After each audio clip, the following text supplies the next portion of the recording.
Salut les gars et bienvenue sur Un jour une faille, la chaîne qui vous dit tout sur la cybersécurité. Alors les gars, avant de commencer, je vous demande de vous abonner, abonnez-vous massivement à la chaîne, partagez la vidéo si ça vous plaît et n'hésitez pas à dire en commentaire le genre de contenu que vous voulez et tout. Voilà, parce que j'ai créé cette chaîne, c'est pour vous sensibiliser sur l'importance de la cybersécurité, sur les menaces qui nous guettent sur le cyberespace et tout. Donc n'hésitez pas à me dire en commentaire n'hésitez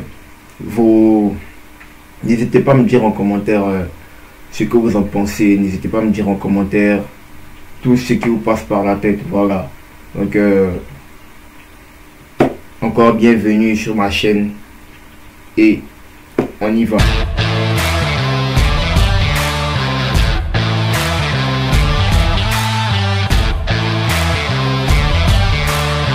Bon les gars, j'ai reçu un mail d'un abonné de ma chaîne qui s'appelle Ethan, je crois. Il m'a dit comme ça: ma dernière vidéo, il y a un code que j'ai utilisé pour faire, si vous vous en rappelez, pour faire le fuzzing et tout. Il m'a dit qu'il n'avait pas compris et tout ça. Donc j'ai décidé de faire cette vidéo là pour essayer de mieux expliquer pas ce code là, mais essayer de mieux expliquer le concept du code et tout ça. Et aujourd'hui on va beaucoup parler des virus. Voilà, on va parler des virus et tout. C'est quoi vraiment un virus? Un virus informatique, c'est quoi en vrai? Voilà, donc restez jusqu'à la fin et surtout partagez massivement. Ok, donc les gars, comme je le disais, j'ai reçu un mail d'un abonné me disant qu'il n'avait pas compris un peu le code et tout ça, et que il veut beaucoup savoir, il veut en savoir plus sur les différentes sortes de virus, il veut en savoir plus sur les virus en général, vous voyez. Ok, donc c'est quoi un virus en vrai? C'est quoi un virus informatique? Bon, prenons un exemple dans le système biologique par exemple. Un virus, c'est quoi? C'est un corps étranger, c'est un corps qui n'a pas le droit d'être dans votre corps en fait. C'est une substance où comment on peut dire, un virus dans le système biologique, pour les biologistes, c'est un corps étranger. Voilà, c'est juste un corps étranger, il n'a juste pas le droit d'être là. Donc dans le système informatique c'est pareil. Un virus, c'est un programme informatique qui n'a pas le droit d'être dans votre système d'information. Voilà, qui ne devrait pas y être en fait. Voilà, tout simplement c'est ça. Maintenant, donc c'est ça, tout simplement c'est ça en fait. C'est ça en fait un virus informatique. Voilà, donc il y en a qui me demanderont comment ça fonctionne et tout ça. Donc pour rentrer en profondeur, en fait un virus c'est quoi? Comme je l'ai dit tout à l'heure, un virus, c'est un corps étranger dans votre système d'information. C'est un virus, c'est un programme informatique qui n'a pas le droit d'y être. Voilà, donc c'est un peu ça. Maintenant, comment les virus fonctionnent? Le virus en fait, il fonctionne, il y a plusieurs types de virus. Voilà, mais la plupart des virus, ils fonctionnent toujours avec l'aide de l'utilisateur. C'est-à-dire sans interaction sans action de l'utilisateur, le virus reste en mode dormant. Voilà, il reste en mode dormant, c'est-à-dire il est inactif. Donc c'est un peu ça. Donc on a différents types de virus. On a des chevaux de Troie. Les chevaux de Troie sont des virus. Les spyware, c'est des virus. Donc aujourd'hui, on va beaucoup parler d'un certain type de virus. Voilà, on va même en créer un. On va beaucoup parler d'un certain type de virus.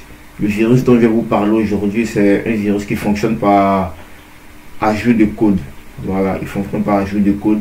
C'est-à-dire, qu'est-ce qu'il fait? Je vous explique un peu le concept de ce virus-là. Le virus, qu'est-ce qu'il va faire? Lorsqu'il va pénétrer dans votre système d'information par je ne sais quel moyen, par exemple, si vous avez téléchargé un fichier, par exemple, si vous avez téléchargé un fichier sur internet, un fichier malveillant sur internet, ou que vous avez pris, que vous avez utilisé une clé infectée. Tout ça, c'est le mode de propagation d'un virus informatique. Voilà. Donc ce virus, lorsqu'il va entrer dans votre système d'information, qu'est-ce qu'il va faire?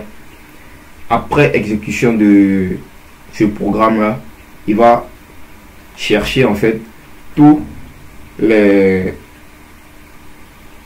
fichiers qui sont dans le répertoire, tous les fichiers qui sont dans l'ordinateur, qui sont dans le système d'information, tous les fichiers qui ont un certain type d'extension. Par exemple, si le virus lui veut contaminer tous les fichiers qui ont l'extension .txt, qu'est-ce qu'il fait? Qui ont l'extension .text, qu'est-ce qu'il fait? Il va cibler tous les fichiers qui ont l'extension .text et il va ajouter à la fin de chaque fichier ou au début de chaque fichier s'il veut.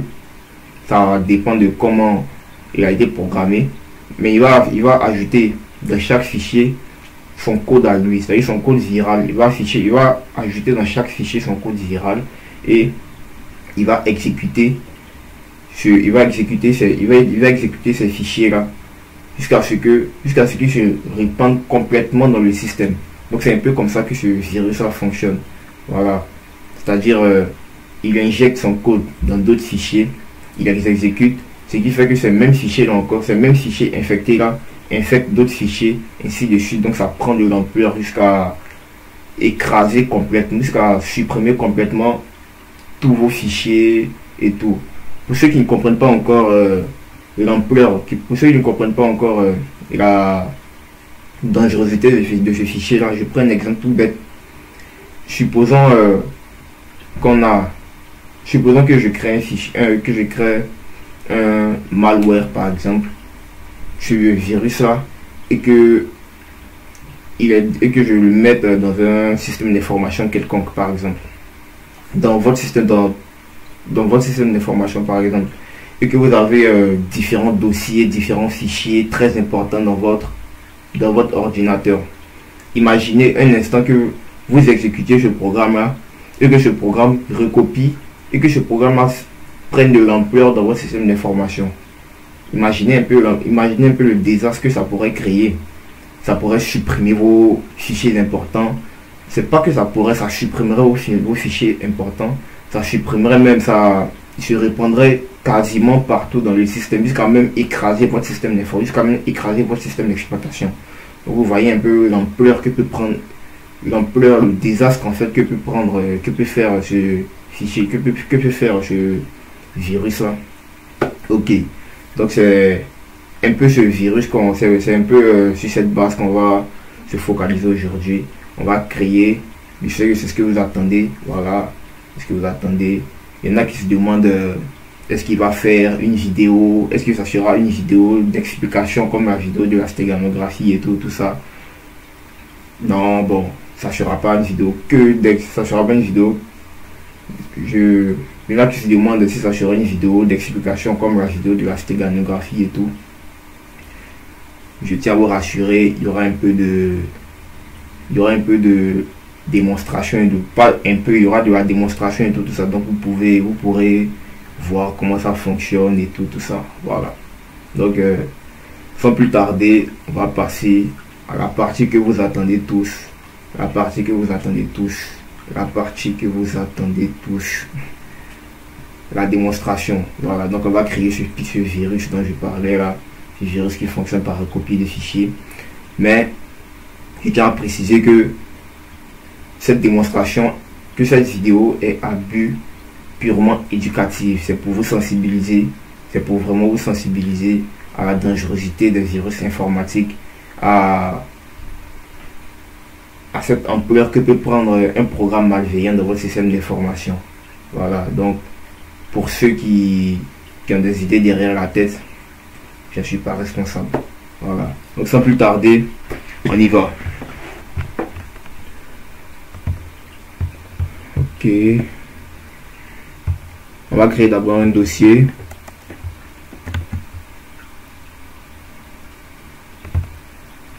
Je vais appeler virus.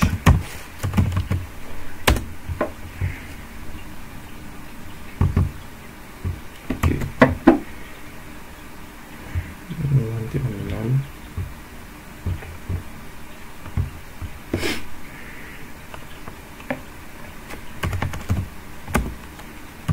on crée notre dossier, on crée notre fichier .sh. On l'ouvre avec notre éditeur de code, notre éditeur de texte. VS Code pour ceux qui s'y connaissent, pour ceux qui savent, pour les initiés.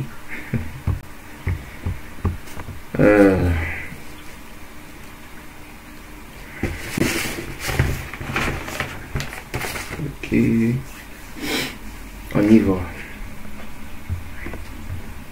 Tout d'abord,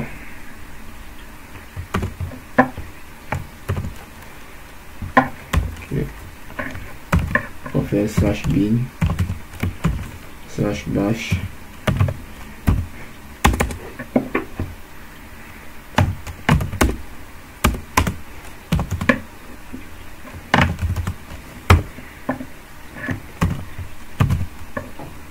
Ici notre virus, qu'est-ce qu'il fait?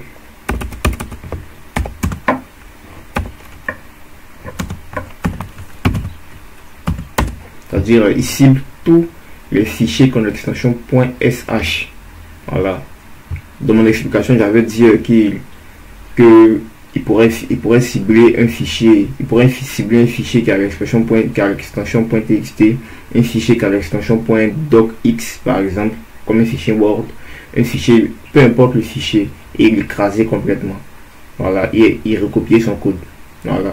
Donc ici, dans notre code, on va lui dire de cibler tous les fichiers qui ont l'extension .sh, c'est-à-dire tous les fichiers exécutables.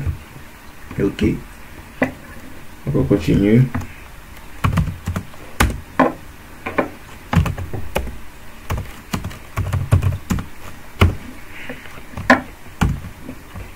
On va faire cette vérification, c'est-à-dire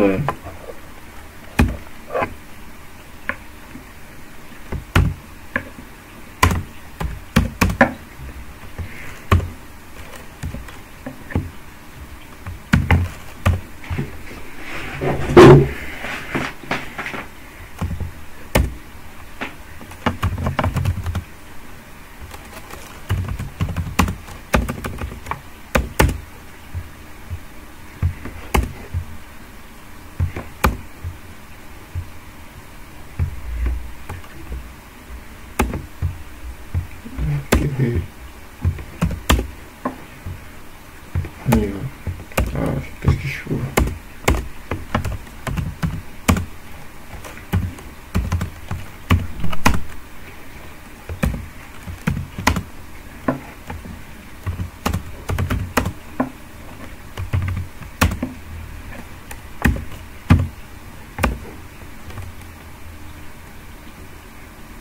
Je pense qu'on a les 0. Ah non, pourcentage I. Ok.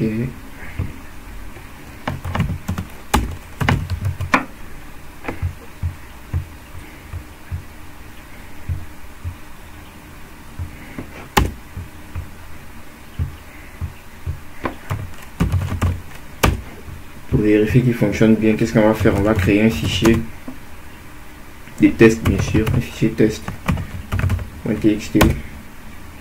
Donc text.sh. On va créer un fichier text.txt, test.txt, test.sh.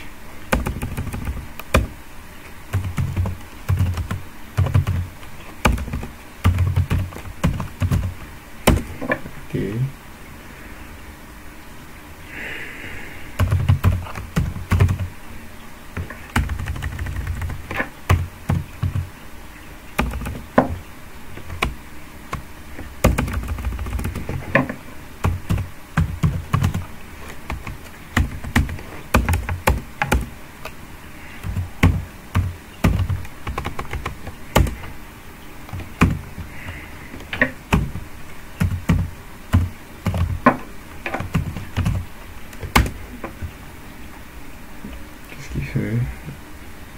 On dit qu'on fait le fichier prématuré lors de l'exécution.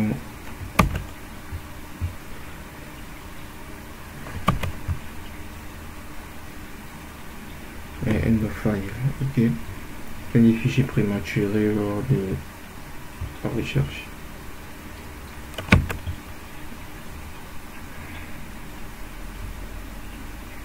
D'accord.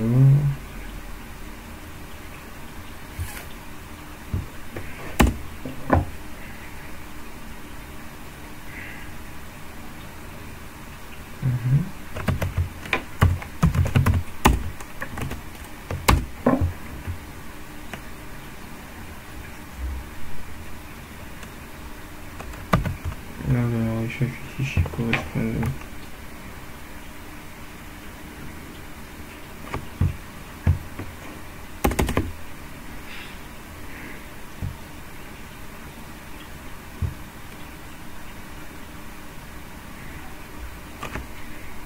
Ok, qu'est-ce qu'on nous fait là?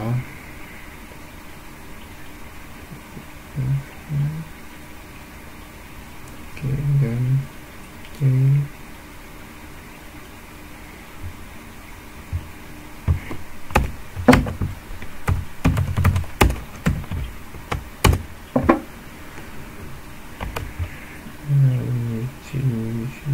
Un photo I.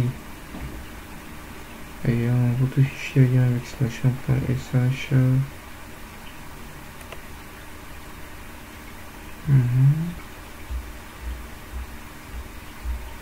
C'est différent.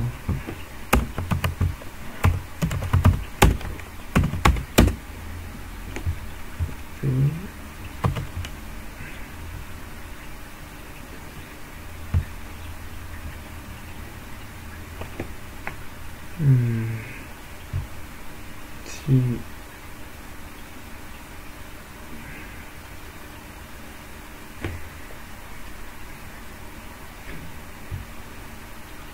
différent de ça.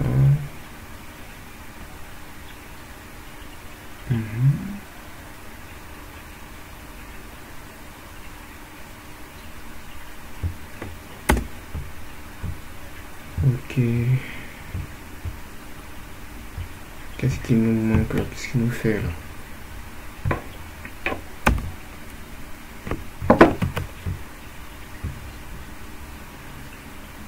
Ah, j'ai oublié un truc. Ah putain.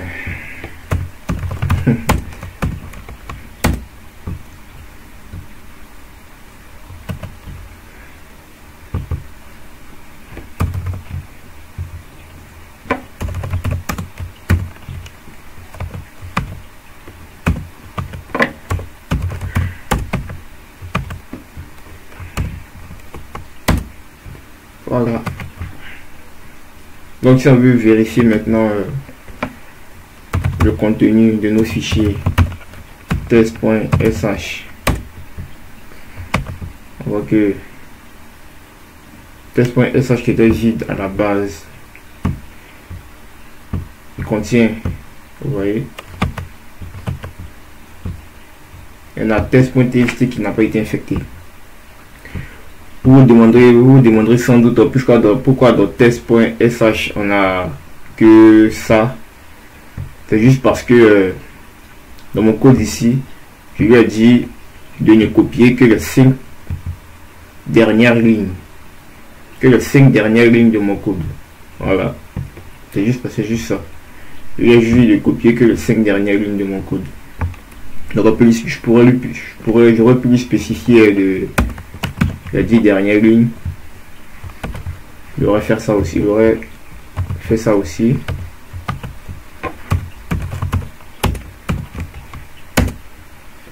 Vous voyez. Et boum. Il a copié tout le code. Voilà. Il a copié tout le code. Sans le slash bin bien sûr. On y va avec le slash bin. Disons 20.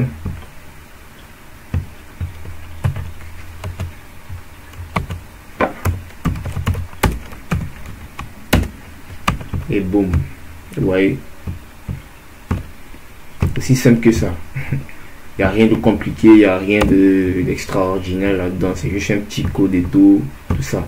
Maintenant, comme tout virus, on vient de créer notre premier virus, notre virus qui fonctionne pas à recopie de code et tout.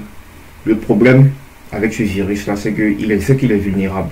Voilà, comme tout virus, lorsqu'il pénètre dans un système immunitaire, dans un corps, dans un système d'information, il sera confronté à un antivirus.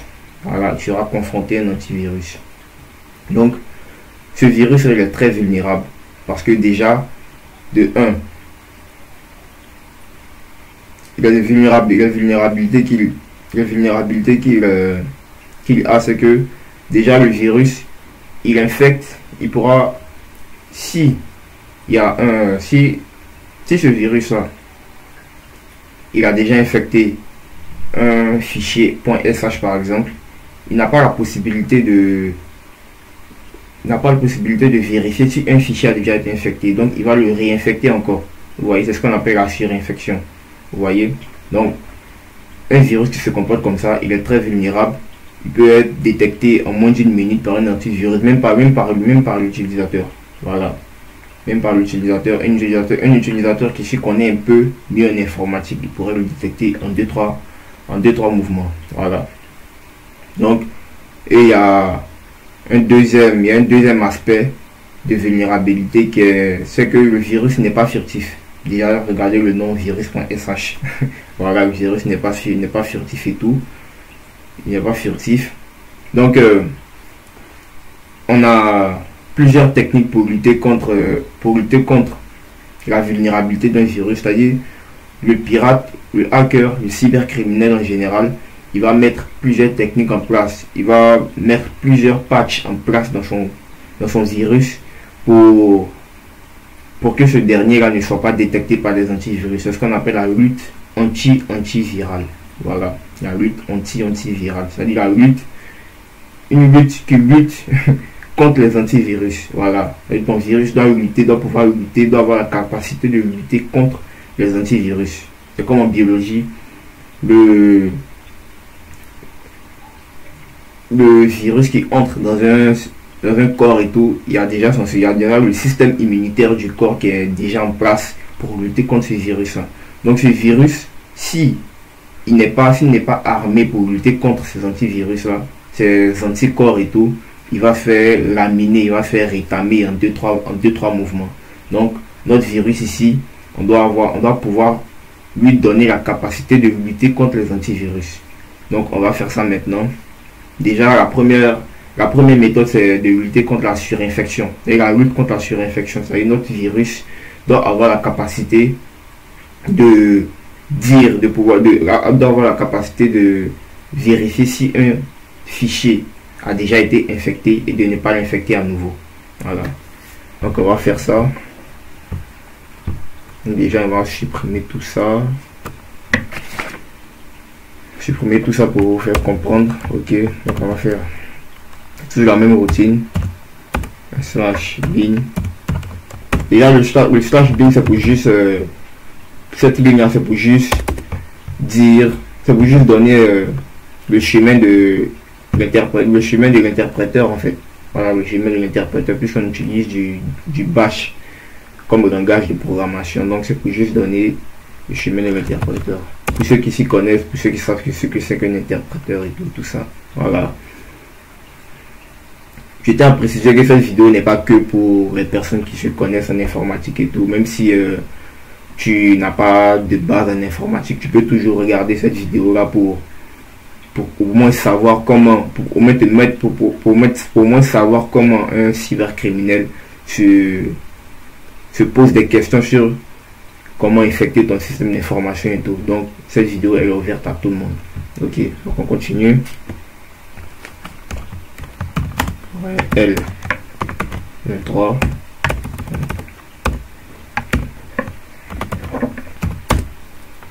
Ok.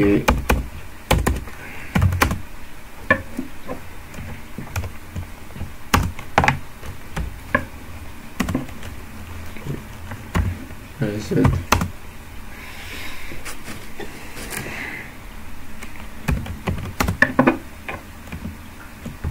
Pas de problème.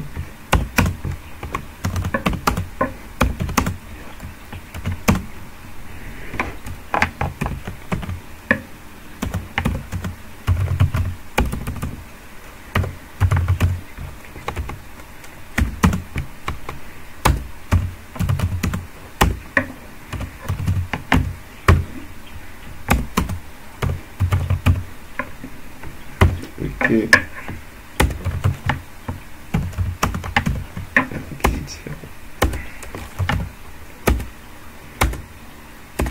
Donc je vous explique cette partie là vite fait.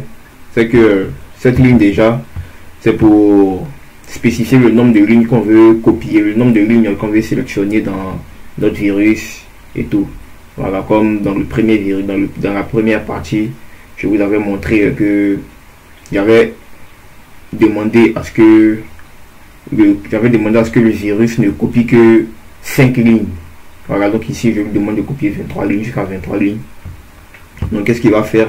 Il va vérifier si le virus qu'il infecte, si le fichier qu'il détecte, si le fichier .sh bien sûr qu'il détecte est déjà infecté, si le fichier .sh qu'il détecte contient la chaîne contient le mot test, il rentre.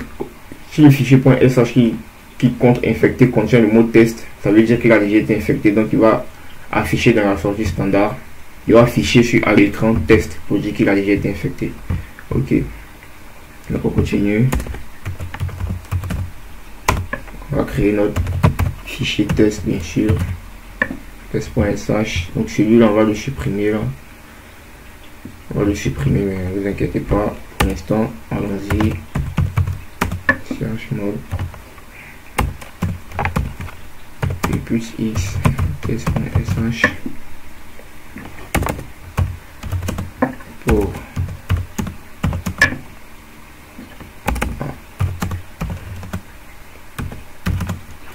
pour tous les fichiers avec l'extension.sh. Qu'est-ce qu'on fait? Faire pour tous les fichiers avec l'extension.sh. Qu'est-ce qu'on fait? Si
ok, donc d'abord je vais le supprimer ce fichier là.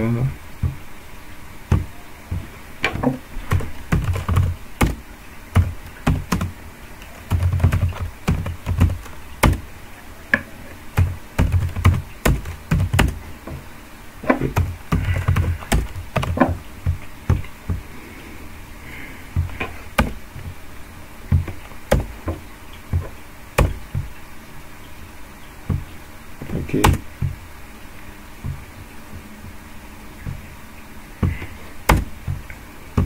Donc exécutons-le pour voir ce qu'il nous dit. Et tes commandes est trouvable. Imposé de vous pour un stage en lecture, aucun fichier, dossier de non. Ah oui. Ah. C'est bon.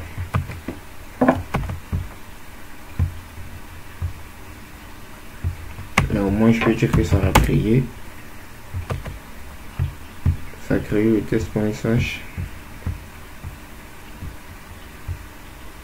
À partir de là que le problème se pose.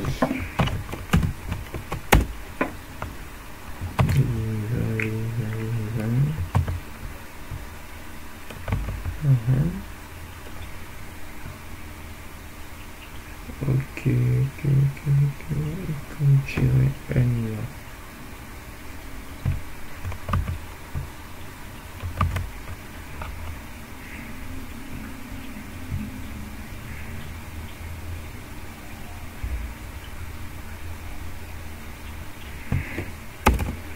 C'est commande.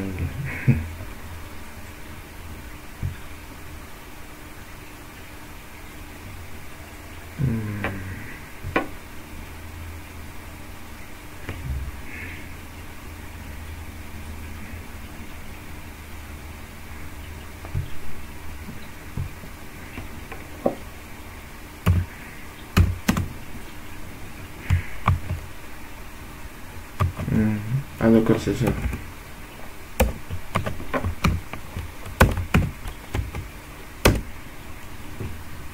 Ligne commande est trouvable.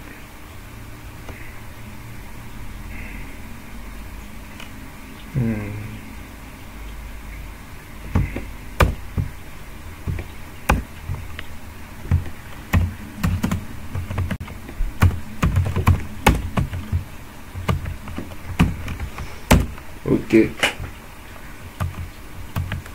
boum. Lorsqu'on vérifie notre fichier, ouvrons le fichier code .sh. Bon. Vous voyez, il a recopié parfaitement le code. Le code de notre virus.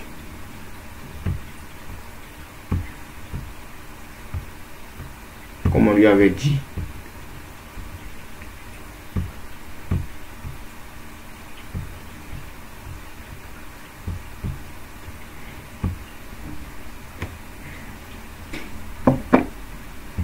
Voilà. Donc les gars, c'était un peu ça. Voilà, aujourd'hui, je vais parler de virus et tout ça. Il y en a qui se demandent, mais il nous a pas parlé de la furtivité et tout ça. Bah ça, c'est le but d'une prochaine vidéo et tout. Voilà, c'est le but d'une prochaine vidéo. Donc, les gars,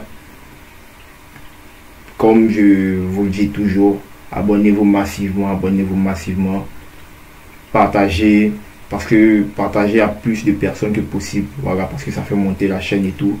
Et comme on le dit, et comme je le dis, c'est une lutte qu'on mène. Voilà, c'est une lutte qu'on mène contre la cybermenace, contre la cybercriminalité et tout.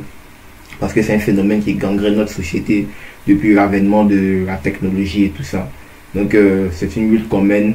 Et pour mener cette lutte là, beaucoup de personnes doivent suivre la chaîne et tout. Voilà, donc je tiens vraiment à vous remercier. Déjà, ça, les abonnés montent un peu, mais activez-vous, voilà. Donc c'est un peu ça. Donc les gars, on se dit à la prochaine vidéo. La prochaine vidéo, je parlerai du polymorphisme et tout. Voilà, de comment faire pour que le virus soit vraiment indétectable par les antivirus. Voilà. Donc on se dit à la prochaine et surtout, soyons vigilants sur le cyberespace. Je ne cesserai jamais de vous le dire. Voilà, sachez ce que vous téléchargez. Sachez sur quel site vous allez et tout ça. Voilà. Sachez quel mail vous ouvrez. Sachez sur quel lien vous cliquez pour ne pas vous faire infecter, pour ne pas perdre vos données personnelles, pour ne pas retrouver vos données personnelles sur le dark web et tout ça. Voilà. Et n'hésitez pas à me dire en commentaire le type de vidéo que vous voulez. Voilà, parce que je suis là pour vous, Et n'hésitez pas aussi à m'envoyer des mails comme mon cher Ethan qui m'a envoyé un mail pour me parler, pour me dire qu'il aimerait beaucoup que je parle des virus et tout ça. Donc n'hésitez pas à m'envoyer des mails. Mon mail est dans la description. N'hésitez pas à m'envoyer des mails, me dire vos problèmes. Si vous avez des problèmes avec je ne sais quoi, en tout cas qui concerne le domaine dans lequel je suis et tout ça, pas de problème, je serai ravi de vous aider. Voilà. Donc les gars, on se dit à la prochaine et surtout portez-vous bien.